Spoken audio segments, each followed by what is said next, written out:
So daylight saving time is coming next week, and I was curious to find out why we changed the clocks, and the reason might not be for what you think. Stay tuned.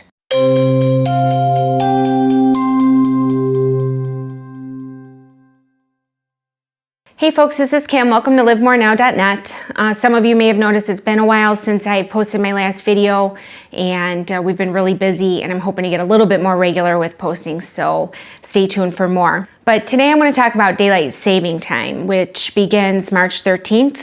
Daylight saving time is often incorrectly referred to as daylight savings time.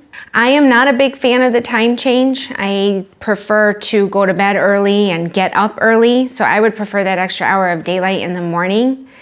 And we live in Chicagoland, so in the height of summer, it's light out until almost 9 p.m., which to me is just too late. So why do we change the clocks? Like probably a lot of you out there, I always thought it was for farmers or for the agricultural industry, when in fact farmers actually hated the change.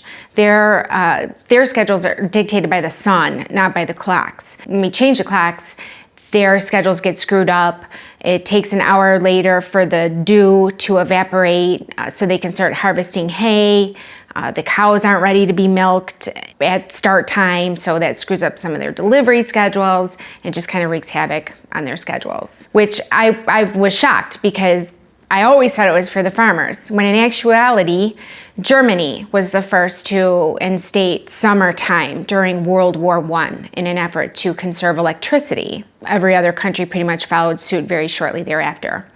But the daylight saving time was repealed in 1919 after World War I was ended. It was reinstated during World War II and then quickly repealed again at the end of World War II. But during that time, states and local governments could still have daylight saving time beginning and ending whenever they wanted. So it was reported that folks taking a 35-mile bus ride from Ohio to West Virginia could pass through 7 different time changes, which is kind of crazy. So at that time, Congress passed the Uniform Time Act, which basically just standardized when daylight saving time begins and ends.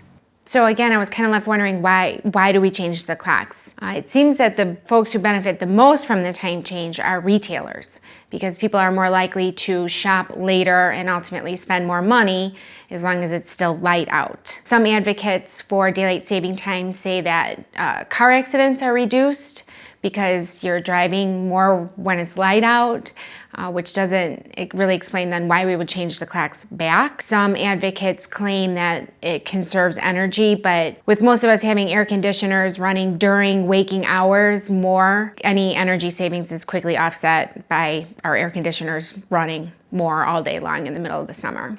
Now, not every state actually practices daylight saving time. I know Arizona, for example, does not. So in conclusion, it's my opinion that we should follow suit with Arizona and not change the clocks or decide on one time, whether it's later or earlier, and just leave it that way. I'd be very interested to hear your opinions on the matter, so please post your comments below. As I mentioned in the beginning of this video, it has been a while since I posted a video. I do hope to get a little bit more regular as far as my posting schedule goes.